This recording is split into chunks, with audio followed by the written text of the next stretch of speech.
ભાવનગરથી જો તમે અલંગમાં જતા હો ને તો તમારે જમવા માટે રહેવા માટે જો બેસ્ટ હોટલ ગોતતા હો ને તો બેસ્ટ વસ્તુ લઈને આવી ગયો છું હોટલ હેત પેલેસ એન્ડ રિસોર્ટની અંદર, જ્યાં તમને છે ને ભાઈ ઉત્તમ ને બેસ્ટ ક્વોલિટીનું ભોજન તો મળશે, પણ સાથે તમારે રહેવા માટે સારો એવો રિસોર્ટ પણ છે.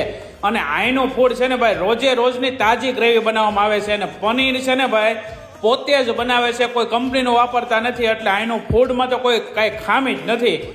તમે એનું કિચન પણ જોઈ શકો છો, જોરદાર ફૂડ અહીંયા બનાવે છે.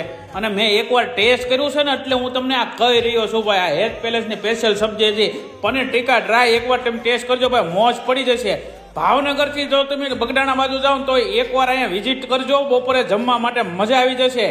અને વાત કરું તો ભાઈ મેં અહીંયા પનીર ટીકા ડ્રાય ટેસ્ટ કરું છું ભાઈ, લાજવાબ હતું. ને સાથે તેમની સ્પેશિયલ સબ્જી પણ ટેસ્ટ કરી છે ભાઈ, એ પણ લાજવાબ. ઘણા બધા લોકો આવીને અહીંયા પોતાનું ભોજન લેતા હોય છે. અને વાત કરું તો અહીં તમને મોટો જબરો ગાર્ડન પણ મળી જવાનો છે, નાના મોટા ફંક્શન પણ તમે આ જગ્યા ઉપર કરી શકો છો, કોમ્યુનિટી હોલ પણ મળી જવાનો છે. આ નોન એસી રૂમ માત્ર 1000 રૂપિયા મળી જવાનો છે, એસી રૂમ તમને માત્ર 1500 રૂપિયા મળી જવાનો, કોટેજ રૂમ તમને માત્ર 2500 રૂપિયામાં મળી જવાના છે. હવે જો ભાવનગરમાં રહેતા હો અથવા તો ભાવનગરથી બહારથી પણ જો તમે આવતા હો તો આ જગ્યા ઉપર તમને મજા આવી જશે.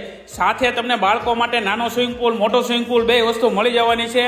એડ્રેસ ને નંબર ડિસ્પ્લે ઉપર આપી દીધા છે મારા ભાઈ. હવે મોડો ન કરતા દરિયા કિનારે આવો રિસોર્ટમાં મોજ લેવાની ભૂલતા નહીં, પહોંચી જ જજો.